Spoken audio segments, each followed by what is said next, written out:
विश्व भ्रम का विस्तार है।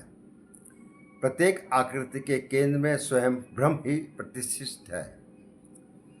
तब वह विश्व मिथ्या कैसे हो सकता है? वास्तव में यह जादूगरी तो माया के आवरण की है और भ्रम पिंजरे के पंछी की तरह बनकर रह जाता है।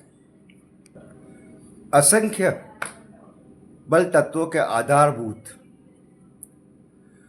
बल कोश 16 माने गए हैं, जिन्हें माया का परिवार भी कहा जा सकता है।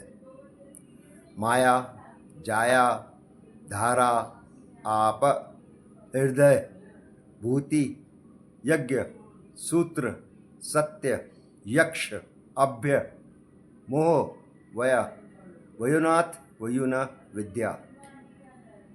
इनमें से 15 बल अविद्या हैं तथा एक बल विद्या कहा गया है।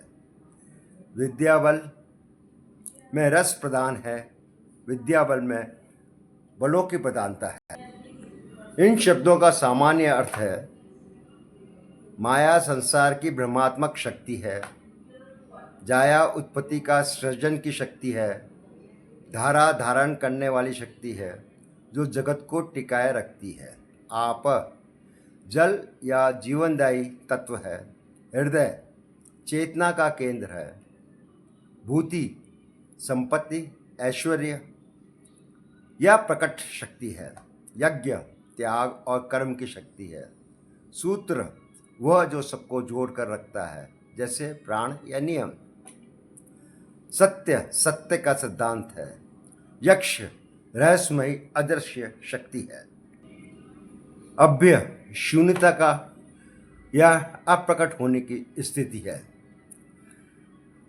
मोह भ्रम या आसक्ति है, वय जीवन का प्रवाह या काल को कहते हैं, वयोनाथ जन्म मरण से जुड़ा हुआ नियंता है, वयुन क्रिया या कर्म की शक्ति है, विद्या वास्तविक ज्ञान जो सत्य का बोध कराता है। ईशो उपनिषद में कहा गया है कि विद्या और अविद्या को एक साथ जानो। अविद्या द्वारा मृत्यु को पार करके विद्या द्वारा अमरत्व को प्राप्ति की जा सकती है।